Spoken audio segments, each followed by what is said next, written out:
আসসালামু আলাইকুম সুপ্রিয় দর্শক, সময়ের সাথে সত্যের সন্ধানে আমি আছি আপনাদের সাথে মনির হাসান। ঘরবাড়ি মানুষের মৌলিক চাহিদার মধ্যে একটি একটি সুন্দর ঘর জীবনে আনন্দ বয়ে নিয়ে আসে। মহান আল্লাহ তাআলা পবিত্র কোরআনে বলেছেন, ঘরবাড়ি তোমাদের জন্য আশ্রয়স্থল, ভ্রমণকাল ব্যতীত তোমরা এই ঘরবাড়িতেই অবস্থান করবে। আমাদের প্রিয় নবী হযরত মুহাম্মদ সাল্লাল্লাহু আলাইহি ওয়াসাল্লামের একটি নির্দিষ্ট ঘর ছিল। আজকের ভিডিওতে আমরা জানতে পারবো প্রিয় নবী হযরত মুহাম্মদ সাল্লাল্লাহু আলাইহি ওয়াসাল্লামের সেই আশ্রয়স্থল সম্পর্কে। মদিনায় হিজরতকালে প্রিয় নবী মসজিদে নববীর কাজ শুরু করেন। সেখানে তার ঘর নির্মাণ শুরু করেন। প্রথম ঘরটি ব্যবহার করলেন সাউদি বিন জামা এবং দ্বিতীয় ঘরটি ব্যবহার করতেন আয়েশা রাদিয়াল্লাহু তাআলা। মসজিদের পূর্ব দিকে তখন কেবলা ছিল বাইতুল মুকাদ্দাস। কেবলা পরিবর্তন হওয়ার পর কক্ষ দুটি পশ্চিম দিকে দেয়ালে ও পাশে এবং নামাজের স্থান থেকে বাম পাশে চলে যায়। অন্য কক্ষগুলো প্রয়োজন অনুযায়ী নির্মাণ শুরু করা হয়। তারপর একে একে 9টি ঘর নির্মাণ করেছিলেন। প্রথম 5টি ঘর ছিল পাথরের দেয়াল এবং আর 4টি ঘর ছিল খেজুর পাতার ডাল ও মাটি দ্বারা এমন ভাবে শক্ত করে ঘরটি নির্মাণ করা হয়েছিল যেন বাইরের মানুষ সহজে সেই ঘরে অবস্থান করতে না পারে।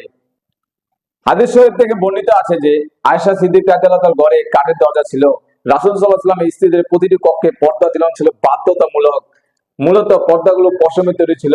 এই 9টি ঘরের সামনে ছোট ছোট কক্ষ ছিল। কক্ষগুলোর দরজা ছিল লাকড়ি দিয়ে বানানো। হাদিস শরীফে বর্ণনা আছে যে প্রিয় নবী যখন স্ত্রীদের ঘরে যেতেন তখন তিনি দেয়াল ছোঁয়ার চেষ্টা করতেন।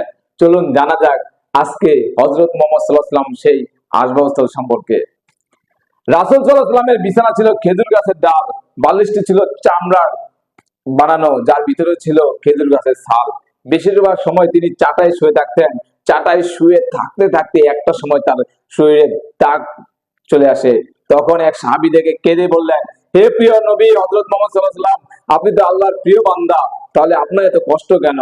তখন আমাদের প্রিয় নবী হযরত মুহাম্মদ সাল্লাল্লাহু আলাইহি ওয়াসাল্লাম বলেছিলেন, 2 দিনের দুনিয়ায় আমি সুখ করতে চাই না। আয়েশা রাদিয়াল্লাহু তাআলা থেকে বর্ণিত আছে যে এক নারী এই চাটাই বিছানা দেখে তুলার একটি তোশক দিয়েছিলেন। তখন হযরত মুহাম্মদ সাল্লাল্লাহু আলাইহি ওয়াসাল্লাম বলেছিলেন আয়েশাকে, হে আয়েশা, তুমি এই চাটাই বিছানায় রাখো, তুলার তোশকটি তুমি ফেরত দাও, কেননা আমি এই 2 দিনের দুনিয়াতে আমি এত সুখ করতে চাই না। তাছাড়া হযরত মুহাম্মদ সাল্লাল্লাহু আলাইহি ওয়াসাল্লামের বাসায় ছিল একটি চেয়ার এবং একটি তাবু ছিল এবং লাল রঙের একটি পোশাক ছিল। ধন্যবাদ আমার এই ভিডিওটি দেখার জন্য। ভালো থাকবেন, সুস্থ থাকবেন।